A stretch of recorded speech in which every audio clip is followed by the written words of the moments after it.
तो आज के इस वीडियो में हम यूजीसी नेट पेपर 1 को पूरा ही सॉल्व करने वाले हैं, जो कि 3 सितंबर 2024 कॉमर्स के एग्जाम के साथ हुआ था। ठीक है। सो जून अटेम्प्ट जो था वो इस बार सितंबर में उसके री एग्जाम्स हुए हैं, और उसी में जो कॉमर्स का पेपर है 3 सितंबर का, उसके साथ जो पेपर 1 मॉर्निंग शिफ्ट का था, हम उसको आज डिस्कस करने वाले हैं। ठीक है। अब देखिए, ये जो ये जो डिस्कशन है इसमें हम क्या करेंगे। सो देयर आर 50 क्वेश्चंस जो कि पेपर 1 में करने होते हैं। हम हर एक क्वेश्चन का जो सॉल्यूशन है और जो उसका आंसर है वो आपसे डिस्कस करेंगे। ठीक है। So this whole exercise is has been done because of the objective of कि हमारा जो आने वाला अटेम्प्ट है, यानी कि जो दिसंबर का अटेम्प्ट है, उसके लिए हम क्या क्या चीजें इस पेपर के बेसिस पे समझ सकते हैं। ठीक है। अब देखिए, पेपर 1 अपने आप में कोई सप्लीमेंट्री टॉपिक नहीं है, कॉमर्स के साथ या फिर मैनेजमेंट के साथ कोई सप्लीमेंट्री टॉपिक की तरह नहीं है। ये अपने आप में एक फुल फ्लेज टॉपिक होता है, फुल फ्लेज सब्जेक्ट होता है, जिसमें इन ऑल आपको 10 टॉपिक्स पढ़ने होते हैं। और ये जो 10 टॉपिक्स होते हैं, दे आर हाईली अनकन्वेंशनल, जैसे कि इंडियन लॉजिक, या फिर आईसीटी, या फिर रिसर्च एप्टीट्यूड, या फिर teaching aptitude. So these keywords are a bit unconventional, और इसको तैयार करने का प्रॉपर एक तरीका होता है, प्रॉपर सिलेबस होता है, और उन सिलेबस को ध्यान में रख के आपको इसकी पढ़ाई करनी होती है। ठीक है। So the best way to to understand के पेपर 1 की तैयारी कैसे करनी है, उसके लिए आपको जो प्रीवियस ईयर के क्वेश्चंस हैं, जो 2000 हमने तो 2009।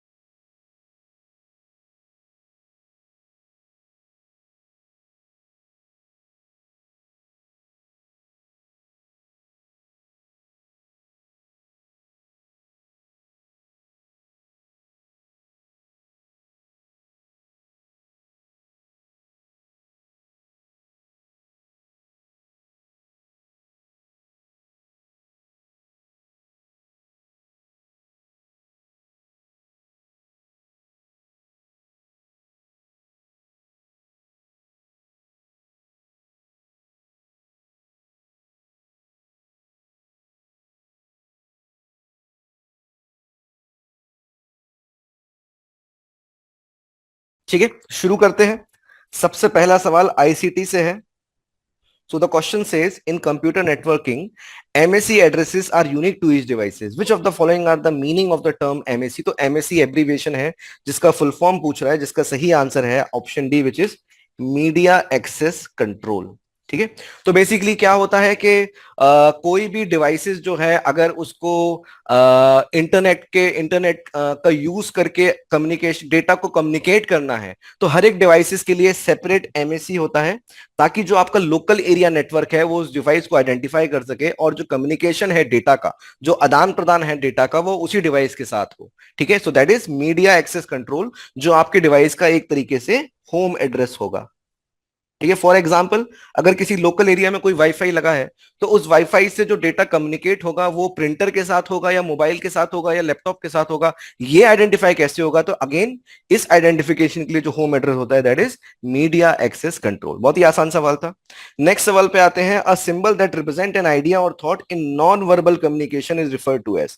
ठीक है। अब ये सवाल थोड़ा सा ट्रिकी है, क्योंकि कई सारे लोगों को इसमें आइडेशनल सिंबल भी लगता है कि आइडिया लेवल पे जो सिंबल है वो है, और कई सारे लोगों को इसमें एब्स्ट्रैक्ट सिंबल भी लगता है। बहरहाल यूजीसी ने जो इसका आंसर दिया है, दैट इज एब्स्ट्रैक्ट सिंबल। ठीक है। इसका मतलब क्या होता है? इसका मतलब ये होता है कि कोई भी ऐसा ऐसा सिंबल, कोई भी ऐसा सिंबल जो कि एक्चुअली विजुलाइज करके वो चीज नहीं बन रही है जो सिंबल ने हमें बताया, that is abstract symbol. For example, जब आपने ये सिंबल जरूर देखा होगा, सो this is a symbol of heart. ठीक है। This is a symbol of heart. ये सभी लोगों ने देखा होगा, बट क्या एक्चुअली में हार्ट ऐसा दिखता है? एक्चुअली में हार्ट ऐसा नहीं दिखता है, तो therefore it is an abstract symbol. Again, जैसे इंफिनिटी का सिंबल है, जो ये बताता है कि this particular aspect will be remain there till eternity. But क्या ये सिंबल से डायरेक्टली विजुलाइज हो रहा है? So the answer is no. ठीक है। तो इसका जो करेक्ट आंसर है, हम एब्स्ट्रैक्ट सिंबल को मान के चलेंगे। यहां पे क्या कहता है, दैट रिप्रेजेंट एन आइडिया और thought in non verbal communication. ठीक है, क्लोजली रिलेटेड है, सी इसका आंसर है। अगला देखते हैं, which of the following institutions were to play a role in shaping the national system of education at higher level under the NEP 1986। ठीक है, तो नेशनल एजुकेशन पॉलिसी जो कि सबसे पहले 1968 में आई, फिर 86 में आई, और रिसेंट ईयर में 2020 में आई है। ठीक है, इसको आपको पढ़ना भी है, उसकी बात कर रहा है। और अगर आपको ये आंसर आता भी नहीं होगा तब भी आप अगर इसको स्मार्टली करेंगे तो ये सही हो जाएगा। क्यों? क्योंकि यूनेस्को और यूएनडीपी जो है ये यूएन के ऑर्गेनाइजेशंस हैं, ये इंडियन ऑर्गेनाइजेशंस नहीं है। ठीक है, और एनईपी 1986 में जब हम जाते हैं तब हमें इसका जिक्र नहीं मिलता है। और ये जो तीन बॉडीज हैं, विच इज यूजीसी, एआईसीटीई और आईसीएआर, इन तीनों का जिक्र जो है वो एनईपी में मिलता है। आईसीएआर क्या है? एग्रीकल्चर के लिए ऑर्गेनाइजेशन है, जो कि 1929 में स्टेब्लिश हुआ under society registration act. AICT क्या है? 1945 में बनी थी, पर 1987 में इसको स्टैच्यूटरी बॉडी बना दिया गया था, और ये एनईपी नहीं बताया था। एंड देन फाइनली यूजीसी क्या है, उसके बारे में तो आप सब जानते ही हैं। तो C D is the right answer, जिसका जिक्र एनईपी 1986 में आया था, विच इज डी। अगले क्वेश्चन पे आते हैं, बायोमास। अब ये सवाल जो होते हैं थोड़ा सा साइंटिफिक आपका एप्टीट्यूड टेस्ट करते हैं। ठीक है, इसके लिए आपको प्रॉपर पढ़ना पड़ता है कि आखिर बायोमास होता क्या है, उसकी प्रॉपर्टीज क्या है, उन सारी चीजों को आपको पढ़ना पड़ेगा, तभी आप इसके सवालों के सही जवाब दे पाएंगे। ठीक है, तो बायोमास बेसिकली क्या है? जो ऑर्गेनिक रिमेन्स हैं, जो ऑर्गेनिक रिमेन्स हैं जिनमें जो इतने टाइम से इतनी सारी एनर्जी को स्टोर करके रखे हैं, उस एनर्जी को हार्नेस करके कैसे हम दूसरी टाइप की एनर्जी में उसको कन्वर्ट कर सकते हैं, या फिर फॉर इंस्टेंस जो हम इलेक्ट्रिसिटी प्रोड्यूस कर सकते हैं, उसकी बात करता है बायोमास। That is what. अब is a carbon neutral fuel, ये एकदम सही है। जितना कार्बन ये आफ्टर बर्निंग, जितना कार्बन ये कंबशन के बाद निकालेगा, उतना ही ऐसा बोला जाता है कि जो प्लांट रिमेन है वो उस कार्बन डाइऑक्साइड को एब्जॉर्ब कर लेते हैं, तो बायोमास को कार्बन न्यूट्रल बोला जाता है। Has a significantly higher calorific value than coal, ये गलत है। ठीक है, ये बिल्कुल गलत है। कैलोरीफिक वैल्यू क्या होती है कि कितनी एनर्जी उस पर्टिकुलर एलिमेंट से निकलेगी अगर उसको हम कंप्लीटली बर्न कर देंगे तो। ठीक है, तो कोल की कैलोरीफिक वैल्यू ज्यादा है, इसलिए गलत हो जाएगा। Can be converted into solid, liquid and gaseous fuel, ये एकदम सही बात है। लिक्विड के बारे में आपने बायोडीजल का नाम सुना होगा, गैसियस के बारे में आपने नाम सुना होगा बायोगैस का, तो इट कैन बी कन्वर्टेड, ये एकदम सही है। ए सी सही है। D, can be converted into the producer gas, ये भी एकदम सही स्टेटमेंट है। प्रोड्यूसर गैस आपकी क्या हो गई? जब हम बायोमास को गैसिफिकेशन करते हैं तो प्रोड्यूसर गैस में कन्वर्ट हो जाती है, which is a mixture of carbon monoxide, hydrogen and methane. ठीक है, डी भी सही हो जाएगा। Can not be obtain from energy crops, ये स्टेटमेंट गलत है। एनर्जी क्रॉप्स का मतलब ही यही होता है कि उन क्रॉप्स को हम उगा रहे हैं बायोमास के प्रोडक्शन के लिए। ठीक है, तो A C is the right answer, which is option B. Next पे आते हैं, based on the following which of the following statement is are true. सीधा अर्थमेटिक का सवाल है ये। इसमें एक सीडी के अंदर 12 म्यूजिक ट्रैक है जिनका लेंथ दिया गया है, तो उनका लेंथ कुछ इस प्रकार है मिनट में। ठीक है, और हर एक मिनट का स्टोरेज 12 MB मानता है। तो अगर मैं इसका टोटल करूंगा 3 + 7 + 4 एंड सो ऑन, तो ये टोटल आता है 64। ठीक है, इसको मैं 12 से मल्टीप्लाई करूंगा तो ये आपका आ जाता है 768 MB, और ये सीधा सीधा सी ऑप्शन है, which is 768 of memory use for 12 music tracks. सीधे सीधे अर्थमेटिक का सवाल है। ठीक है, अगले सवाल पे आते हैं, most recommendations of the Calcutta university commission were influenced by. अब देखिए ये सवाल ना टाइमलाइन से डिसाइड होते हैं। ठीक है, जैसे कि हंटर कमीशन तो 1880s में आया था, वुड डिस्पैच 1854 में आया था, इंडियन यूनिवर्सिटी कमीशन 1904 के अराउंड आया था। पर ये जो हल्देन कमीशन है जो कि यूके में बना था, यूनिवर्सिटी ऑफ लंदन के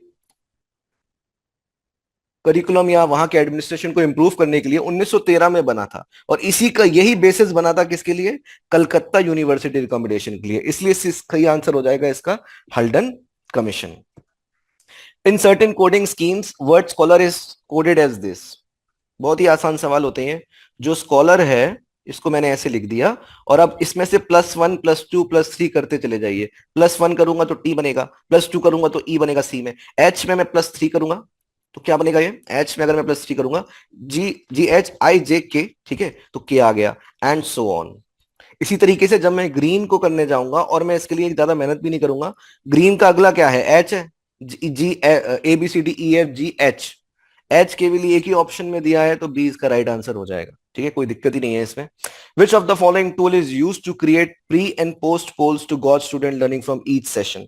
ठीक है, अब ये थोड़ा सा थोड़ा सा टेक्निकल इसलिए हो जाता है क्योंकि ये लेटेस्ट टूल्स हैं, जो डिजिटल टूल्स हैं जो आ रहे हैं, इससे रिलेटेड भी आपको आपको पढ़ाई करनी होती है, और वो सवाल भी जो है बिना पढ़े तो नहीं होगा। ठीक है, तो इसका जो करेक्ट आंसर है वो है आपका मेंटीमीटर। मेंटीमीटर का क्या काम होता है? मेंटीमीटर का काम बेसिकली ये एक इंटरैक्टिव प्रेजेंटेशन टूल है जो कि एजुकेशन में भी और वर्क में भी यूज होता है, and this tool itself allows to create polls, ठीक है, लाइव फीडबैक, क्विजेस। ठीक है, तो काफी इंटरेक्टिव टू प्रेजेंटेशन टूल की तरह इसका काम होता है। तो A is the right answer. GitHub, प्लेटागॉन, लैपस्टर, तीनों अलग अलग चीजें होती हैं। गिटहब आपका ओपन सोर्स हो गया कोडिंग के लिए, प्लेटागॉन हो गया आपका अगर आपको एनिमेटेड वीडियोस क्रिएट करने हैं, लैपस्टर हो गया आपका ई लाइब्रेरी की तरह जो यूजेस होते हैं यूनिवर्सिटी में। ठीक है, तो A is the right answer. अगले सवाल पे आते हैं। With reference to ICT which of the following statement is true?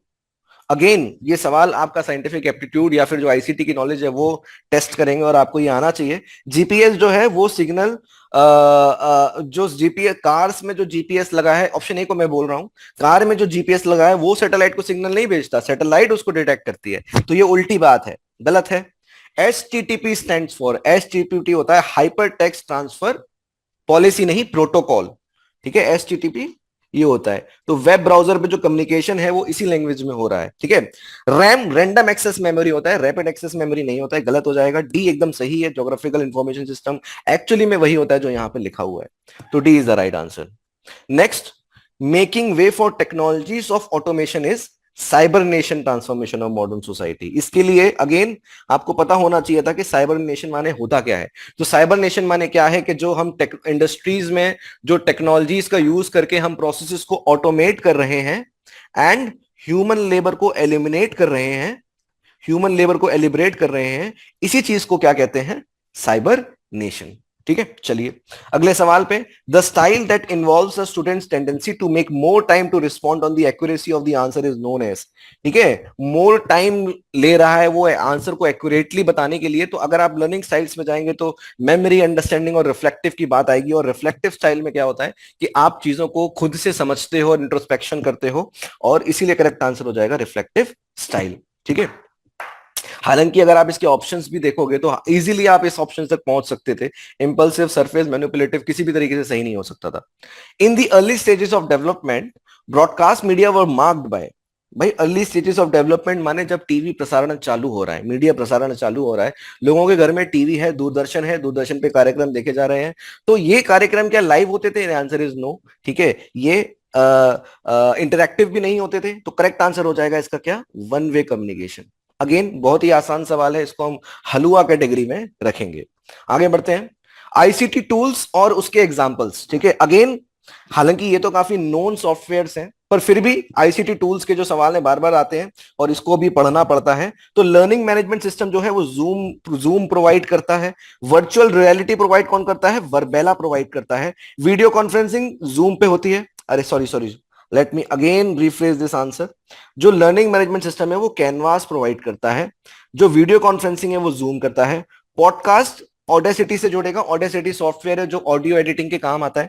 ठीक है, और जो वर्चुअल रियलिटी है वो वर्बेला प्रोवाइड करता है। ठीक है, वर्चुअल रियलिटी के प्लेटफॉर्म देता है वो फॉर आजकल जैसे वर्क फ्रॉम होम बहुत ज्यादा चल रहा है, तो ये क्या सॉफ्टवेयर आ गए हैं जिसमें आपको रियल लाइफ जो है मीटिंग आप अटेंड कर सकते हैं वर्चुअल स्फेयर में। ठीक है, आप अपना छोटू बिठा दीजिए, वो वहां बैठ जाएगा और फिर उस हिसाब से मीटिंग भी अटेंड करेगा। ठीक है, तो इसके हिसाब से करेक्ट आंसर क्या हो जाएगा? Option C, 2, 4, 1 and 3। पर अगेन इन सवालों में बड़ा ही अच्छा एलिमिनेशन और बड़ा ही अच्छा मैपिंग लगता है। जैसे जूम के बारे में सबको पता है, वीडियो कॉन्फ्रेंसिंग होती है, तो सी का तो 1 ही हो सकता था।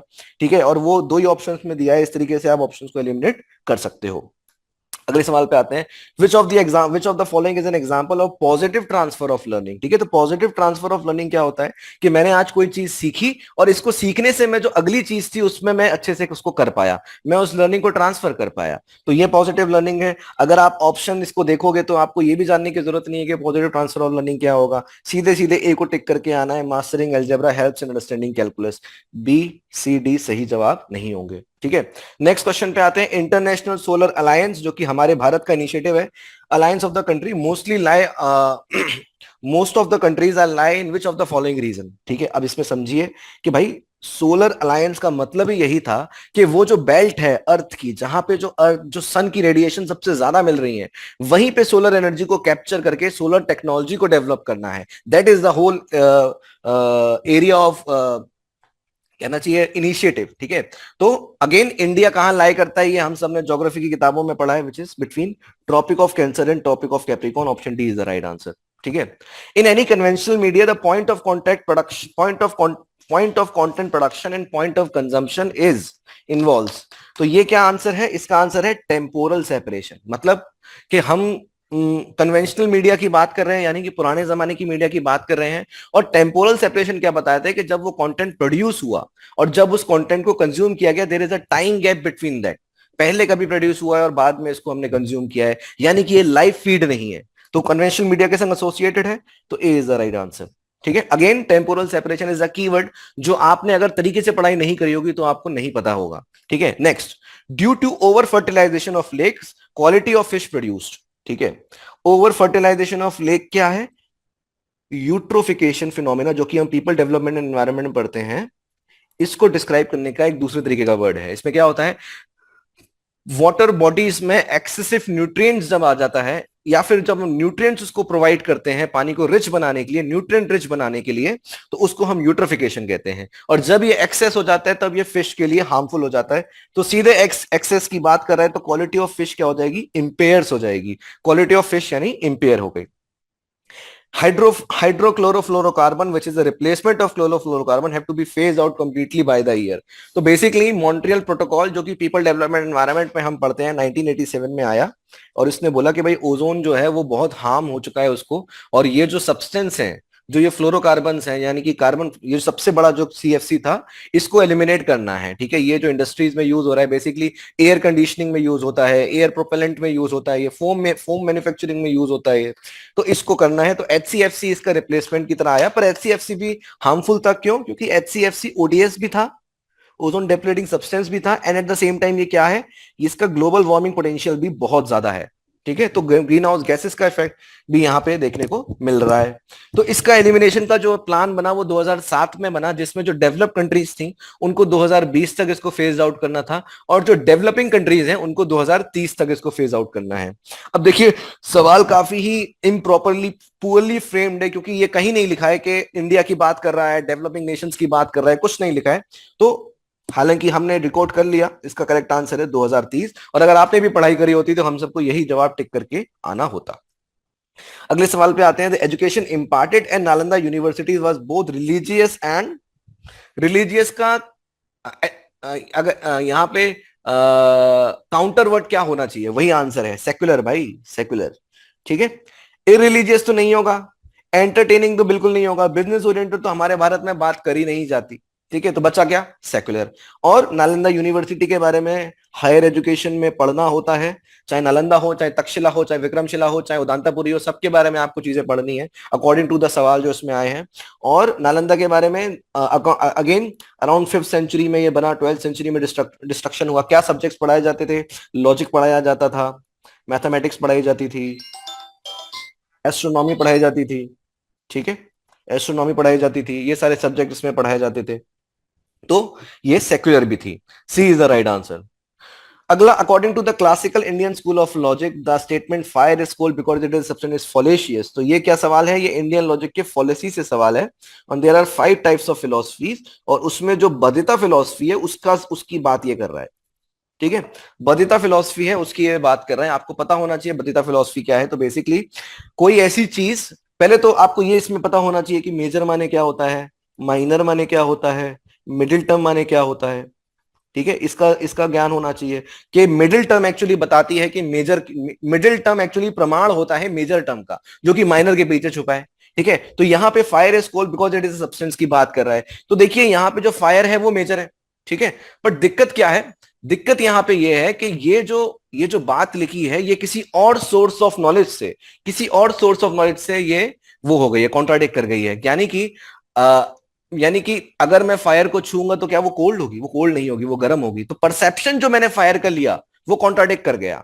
इन्फेरेंस की तो बात ही नहीं आई, therefore it is non inferentially contradicted middle term.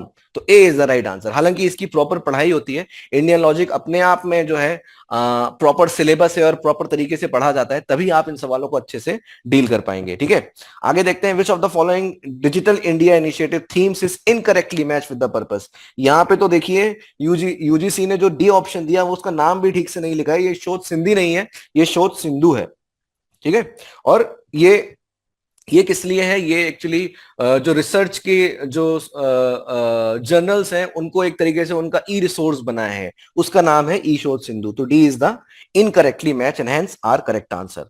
Next, if a student gets a part-time job in architect office and applies what was learned in geometry class to help the architect analyze a special problem that is quite different from any problem the student encountered in geometry class is an example of।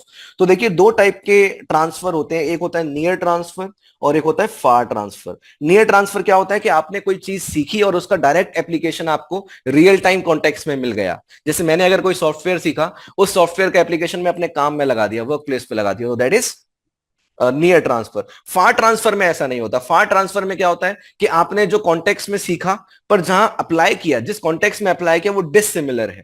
ठीक है, जिस context में apply किया वो dissimilar है, तो इस context में जो आपने अप्लाई किया वो अलग था, तो देयरफॉर आपको ज्यादा उसमें मेहनत करनी पड़ेगी। अब सवाल यहाँ पे क्या है कि ज्योमेट्री क्लास में जो सीखा वो आर्किटेक्ट के काम में लगा दिया, तो ये क्या हुआ? कॉन्टेक्स्ट बदल गया। तो इसीलिए करेक्ट आंसर है इसका far transfer, which is option D. Next सवाल पे आते हैं। Softening of hard water is done by. ठीक है, अगेन ये वो सवाल है जो आपसे आपका जो साइंटिफिक एप्टीट्यूड है वो मांगेगा, आपको ये सब जानकारियां होनी चाहिए। हार्ड वाटर बेसिकली क्या हो गया? जब वाटर में मैग्नीशियम और कैल्शियम के आयंस होते हैं तो उसको हम क्या कहते हैं? Hard water. ठीक है, इनको रिमूव करने का तरीका होता है, एरेशन तरीका नहीं है। एरेशन का मतलब क्या हो गया? पानी में आपने हवा छोड़ दी, पर उससे क्या होता है, जो डिजोल्व CO2 होती है वो उड़ जाती है और मेटल ऑक्साइड्स, मेटल जो है उनका ऑक्सीडेशन हो जाता है, पर वो इससे हमारा काम नहीं चलेगा। Boiling is the right way. Boiling करने से क्या होता है? जो कैल्शियम कार्बोनेट बना लेता है, कैल्शियम कार्बोनेट प्रेसिपिटेट कर जाता है, तो ये एकदम सही है। Lime soda, lime soda again, lime soda क्या होता है? लाइम सोडा है आपका, क्या आप पानी में calcium hydroxide as well as soda ash मिलाओगे, ये भी क्या करेगा? ये भी जो आपके कैल्शियम और मैग्नीशियम आयन से इनको प्रेसिपिटेट कर देगा। ठीक है, ओजोनेशन नहीं है सही जवाब।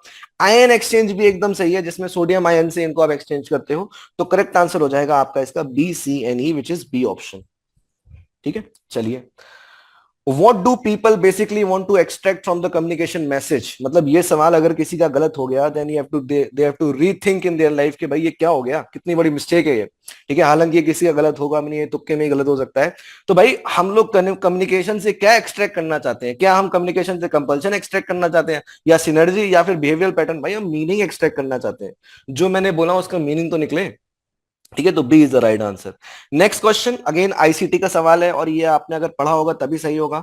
एएलयू क्या करता है? बेसिक अर्थमेटिक के काम करता है, यानी कि स्टेटमेंट 3 से ये जुड़ जाएगा, नहीं सॉरी सॉरी, स्टेटमेंट बी से ये जुड़ जाएगा। ठीक है, which is carries out arithmetic and logical. तो ए का हो गया 2, दो ही ऑप्शन में दिया है। कंट्रोल यूनिट क्या है? डायरेक्ट फ्लो ऑफ डेटा को मैनेज करता है सीपीयू में, which is direct the input and output flow in the CPU. तो बी का हो जाएगा 3, सी का 4 और डी का 1। सीधे सीधे हमारा आंसर आ जाएगा। पेन ड्राइव होता है ऑफलाइन स्टोरेज, मेन मेमोरी जो कि आपकी रैम होती है वो क्या होता है? Immediate access storage. ठीक है, तो A is the right answer. Who among the following was the principal of Bengal National College established in 1906? तो बंगाल नेशनल कॉलेज जो है 1906 में बना बाय द कृपा ऑफ सर अरबिंदो घोष। ठीक है, तो B is the right answer, the first principal of Bengal national college.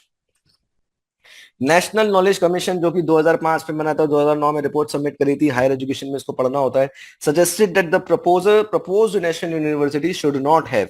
तो भाई इन्होंने बोला था कि 50 नेशनल यूनिवर्सिटीज खुलनी चाहिए, और जो सिस्टम ऑफ एफिलिएशन है वो खराब सिस्टम है, इसको हटाना चाहिए। तो अगेन क्या सही आंसर हो जाएगा? Affiliated college, A is the right answer. ठीक है, अब कॉम्प्रिहेंशन पे आते हैं। कॉम्प्रिहेंशन जो है वो काफी आसान कॉम्प्रिहेंशन दिया है, डायरेक्ट जो है आपका इससे मिल जाएगा।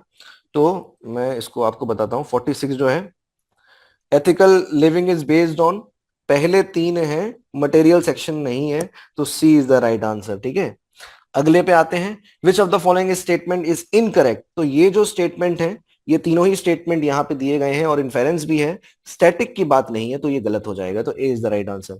For a good leader it is imperative to have what? Daily reflection on his conduct, B, ये बात भी यहाँ लास्ट में कहीं लिखी हुई है। नेक्स्ट है identify the virtuous character traits which helps an individual to flourish in life, integrity, honesty, compassion, faithfulness, which is ACDNE, ये इसका सही जवाब है। तो आपका हो जाएगा ऑप्शन डी। ठीक है, साइकोफेंसी, साइकोफेंसी बेसिकली क्या होता है कि आप जो है किसी को कोई पावरफुल आदमी को आप ल्योर करते हो, आप उनको उनका झूठा तारीफ करते हो, उसको हम कहते हैं। ठीक है, 50 quality of our interaction in human responsibility is gauged by interpersonal behaviour, C is the right answer. ठीक है, सो ठीक है, तो ये हमने सारे सवाल डिस्कस कर लिए। Now I request Ritu ma'am please आइए और आगे के सवालों को करिए।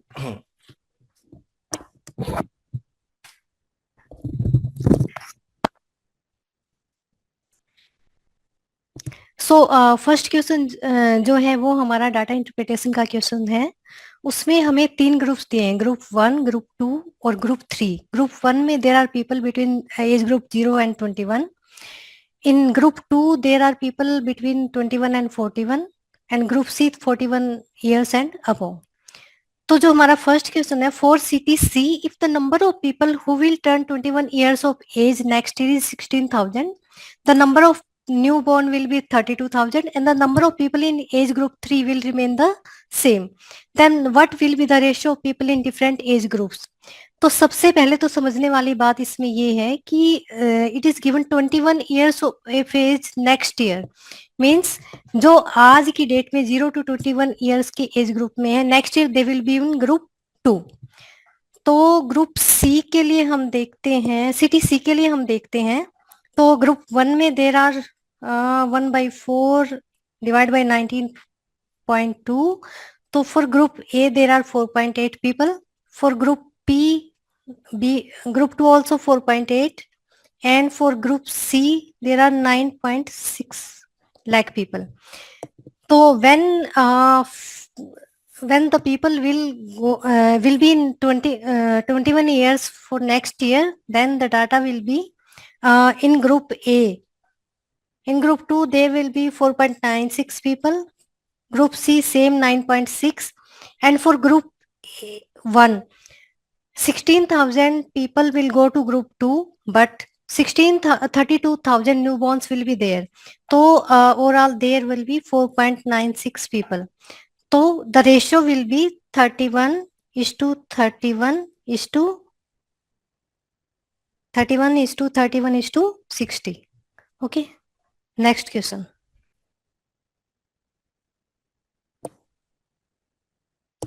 What is the ratio of the number of people of age group 1 of city A and D together to the number of people of age group of city 1, age group 1 of city C and E together?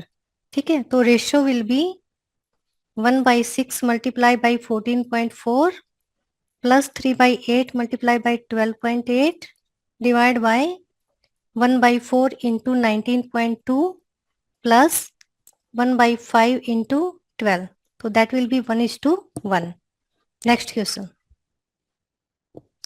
The difference between the total number of people in age group 2 of city A and B together and age groups 3 of city C and 2 together will be. तो जो difference हो जाएगा हमारा city A and B together, तो that will be 3/6 into 1.4 plus city B का हमारा हो जाएगा 3/8 into 16, सिटी C का हमारा हो जाएगा 2/4 into 19.2 और सिटी E का हमारा हो जाएगा 1/5 into 12. तो the difference will be 1.2 lakhs.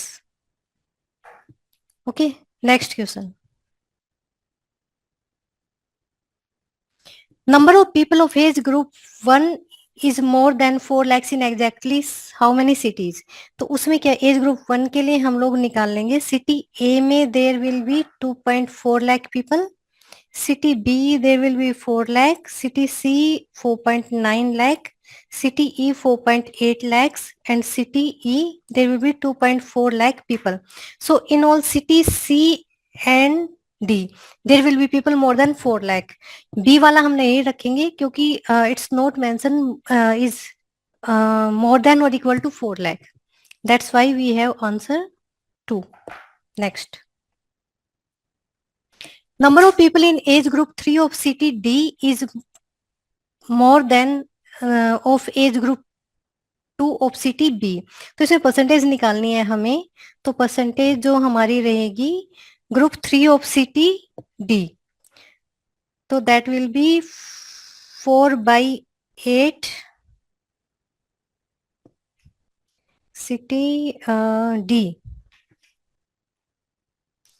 4/8 into 12.8 minus 3/8 into 16 divide by 3/8 into 16 and multiply by 100 since it's a percentage, so that will equal to 6:2/3 percentage. Okay, so next is question number 32. Three positive numbers are in the ratio of 2:3:4. If the sum of their squares is 2, 3, 4, 9, then the numbers respectively are. So let's assume the numbers are 2x, 3x and 4x. So we will do it square of these numbers, 2x square plus 3x square plus 4x square, and this is given 2, 3, 4, 9. तो 4x square plus 9x square plus 16x square will come out to be 2349.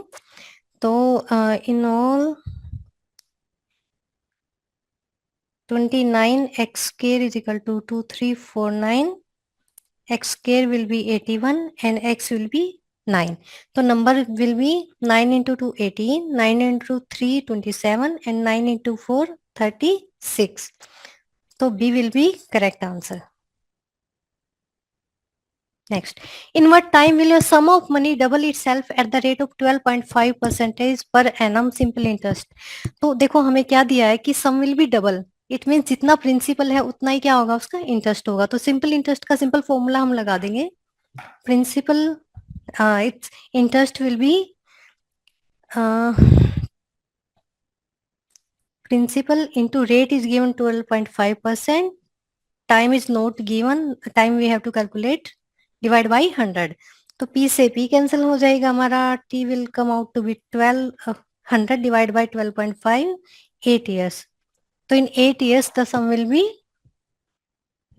the sum of money will be double. Answer B is the correct answer.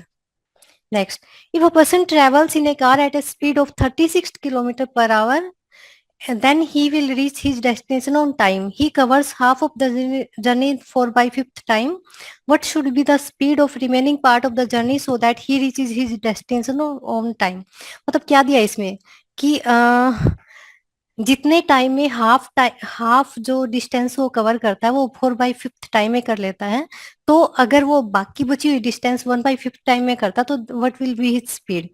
तो हम क्या करेंगे, let distance मान लेंगे उसका. Let distance will be same 36 kilometre, then time will be 1 hour. ठीक है, अब क्या करता है, 36 का मीन्स 18 किलोमीटर ही कवर्स इन 4/5 आवर. 4/5 आवर. तो रिमेनिंग डिस्टेंस इज 18 किलोमीटर और वो कितने टाइम में कवर करेगा उसे, 1/5 आवर. ठीक है, now we have distance. Distance कितनी कवर करनी है उसे, 18 किलोमीटर. टाइम कितना लगेगा अब उसे, 1/5 आवर. तो स्पीड निकाल लेंगे सीधे फॉर्मूला से, distance divide by time, 18 divide by 1/5, तो that will come out to be 90 kilometre per hour. ठीक है, तो C will be the right answer. Next, let L and M be the sum and average of 4 consecutive odd integers A, B, C, D respectively, and P and Q be the sum and average of 3 consecutive even integers respectively. If M is given by Q minus 6 and P is L minus 16, then M की value हमें find out करनी है. तो देखो जब consecutive odd integers मानने हैं हमें, तो we can assume the integers be 2x plus one, क्योंकि उसके लिए कि x की जो भी वैल्यू हम लेंगे 2x plus one will always be an odd number. तो first integer will be 2x plus one, second will be 2x plus three, third 2x plus five and fourth 2x plus seven. तो इसमें L क्या हो जाएगा हमारा, sum of these integers. Sum हमारा हो जाएगा 8x प्लस 7 प्लस 5 12, 12 3 15 और 70 16, सॉरी 8x प्लस 16. ठीक है. और m हो जाएगा हमारा average of these numbers. Average will be 8x plus 16 divide by 4, that will be 2x plus 4. ठीक है, ये हमारे L और M आ जाते हैं. अब हमें निकालना अपना P और Q. P के लिए क्या होता है हमारा, P is the sum, P and Q are sum and average of three consecutive even integers. अब इवन इंटीजर्स हमें मानने, इवन इंटीजर्स हम कैसे मान सकते हैं, तो even integers will be 2y, 2y plus 2 and 2y plus 4. ये क्या है, these will always be even numbers, even number and consecutive also. ठीक है. तो अब हमारा P क्या आ जाएगा यहाँ पे, sum of these numbers, that will be 6y plus 6. और Q आ जाता है हमारा इनका एवरेज. 3 से डिवाइड करेंगे तो 2y प्लस 2. ठीक है. अब हमें जो वैल्यूज इसमें इक्वेशंस दिया है उनमें we will put these values. m हमारा यहाँ पे है 2x plus 6 is equal to Q, 2y plus 2 minus 6. तो यहाँ से जो हमारी इक्वेशन बन जाएगी वो हो जाएगी x minus Y is equal to minus 4. और सेकेंड इक्वेशन से हमारी जो इक्वेशन आ जाएगी, वैल्यूज हम Q, L और P की यहाँ पुट करेंगे तो will get an equation 4x minus 3y is equal to 3. तो when we solve equation 1 and 2 we get x is equal to 15 and y is equal to 19. और m की value आ जाती है हमारी, x की वैल्यू रखने से x हमारा है 15, तो m will be 2 into 15 plus 4, that will come out to be 34. Okay, तो this part is over. So guys, let's look at next question, which is about content analysis. So guys, what is content analysis? कि जो हमारे पास कोई भी content है, कोई text है, usually communication text, जब उसको हम एनालाइज करते हैं and we try to find some pattern, some insights, इसको बोलते हैं कंटेंट एनालिसिस. तो इट्स वेरी क्लियर कि जो ये वाला लाइन है कि कंटेंट एनालिसिस लैक्स ट्रांसपेरेंसी, ये तो हो ही नहीं सकता. So B is out of question and therefore correct answer is option C. आगे बढ़ते हैं, let's move on to next one. अभय's mind is a cave, deep dark and full of bats. हमने क्या किया है, अभय के माइंड को कंपेयर किया है किसके साथ, केव के साथ, and therefore it contains analogy, which is option C. Next one, the criterion of credibility in qualitative research is the following criteria in quantitative research. So guys, जिस तरीके से credibility is related to qualitative research, ठीक इस तरीके से quantitative research से जो related है that is internal validity. So guys, what we are trying to find out कि उस what is its correctness, what is its accuracy, what is its trustworthiness. ठीक है. सो इंटरनल वैलिडिटी क्या होता है कि आपका टेस्ट डिजाइन के जो भी पैरामीटर्स हैं उनसे कितना, how far we are in sync with that, this is internal validity and correct answer is option B. जो the following are logically equivalent. So guys, ये वाला सवाल है लॉजिकल रीजनिंग से, कन्वर्जन, ओवर्जन एंड कॉन्ट्रापोजिशन से. सो जो अपना ओरिजिनल स्टेटमेंट है that is A which is type O, ये अपना है टाइप ओ. ठीक है. और अब अगर तुम देखोगे जो स्टेटमेंट सी है, C is nothing but contraposition of type O, therefore C equivalent हो गया. और डी क्या है, D is obversion of type O, so D भी इक्विवेलेंट हो गया. Therefore once again I repeat, C A का कॉन्ट्रापोजिशन है और डी ए का उपवर्जन है, therefore A C D are correct and D is the right answer. I take I have read that one aspirin taken every day reduces the risk of heart attack. Why not take two a day and double the protection? So guys, this is fallacy of what? This is fallacy of composition. So fallacy composition का मतलब क्या है कि जो चीज एक part के लिए ट्रू है वो होल के लिए भी ट्रू होगी, ऐसा मतलब नहीं होता. जैसे कि H2O, अब वाटर क्या है, H2O से बनता है. H2 क्या है, H2 इज अ गैस. क्या वाटर गैस है? नहीं. ऑफ कोर्स अगर वेपर में तो अलग बात है. सो दिस इज, ऐसा नहीं है कि जो पार्ट की प्रॉपर्टी है that will be carry to whole. तो इसका मतलब है जो एक दवाई, एक गोली की प्रॉपर्टी है कि वो तुम्हें बचाता है, दैट डजंट मीन कि दो गोली में भी आपको वो प्रॉपर्टी मिलेगी. दो गोली एक साथ लोगे तो it will have side effects और negative consequences. Therefore fallacy of composition which is option A. Next one, a quantitative research would be concerned with. So guys, context तो हो ही नहीं सकता. Context is always about qualitative. So बाकी तीनों ठीक है, A, B and D. Correct answer is option B. आगे बढ़ते हैं. Sharpness of peak of a statistical distribution is represented by. So guys, this is known as kurtosis. So ये क्या हमें दिखाता है कि कितनी उसमें कितनी शार्पनेस है या कितनी पिकडनेस है. जैसे कि मैं आपको दिखाता हूं, एक अगर ऐसा डिस्ट्रीब्यूशन है और एक अगर ऐसा डिस्ट्रीब्यूशन है, इसको लिखते हैं ए, इसको लिखते हैं B. So A has got high peakedness, B has got lesser peakedness. So this is known as kurtosis, option A. Let's move on to next one. The numerator and denominator degrees of freedom are used in which test? So this is used in F test, जिसको हम लोग use कहां करते हैं? To compare two variances. और हम उसमें किसमें करते हैं? एनोवा में हम लोग इसको करते हैं. B is the right answer. Arrange the following in the decreasing order of intention. So guys अगर इसमें देखोगे, सो वी हैव फील्डर, ठीक है, and fielder can be subset of what? Baseball player, क्योंकि बेसबॉल प्लेयर में fielder के अलावा कुछ और लोग भी होंगे. No, baseball player can be subset of ball player. For example, ball player के अंदर not only baseball but soft ball player भी हो सकते हैं. और इसके अंदर और क्या हो सकता है? एथलीट. एथलीट किसको बोलते हैं? जनरली बाकी गेम वालों को बोलते हैं. Therefore correct answer is option C. So guys, that's all for this paper 1 and which was conducted in June 2024. I hope आप लोगों को पूरा अंडरस्टैंडिंग इसका हुआ होगा. फिर भी अगर आपको लगता है किसी सवाल में आपको डाउट है या किसी का आंसर हमने गलत बता दिया है या कुछ डिस्कस करना है, आप कमेंट में अपना आंसर जरूर लिख दीजिएगा कि why a particular choice is correct और particular choice is not correct. उसके अलावा गाइज, आप यूजीसी नेट की तैयारी कर रहे हो और कहीं से भी कर रहे हो, कुछ भी कर रहे हो, एक बार ह्यूमन पेरिटस के साथ 1 डे फ्री ट्रायल आपको जरूर लेना है. वो कैसे लोगे? आपको अपना फोन खोलना है. फोन में जैसे ह्यूमन पेरिटस का वेबसाइट खोलोगे तो बॉटम लेफ्ट में एक बटन आएगा चैट नाउ, उस पर जाइए, चैट नाउ पे क्लिक कर दीजिए. You will get connected with our team via WhatsApp chat. Get connected और आप हमें बता दीजिए how we can support you. Thank you so much guys, all the best. Thank you so much.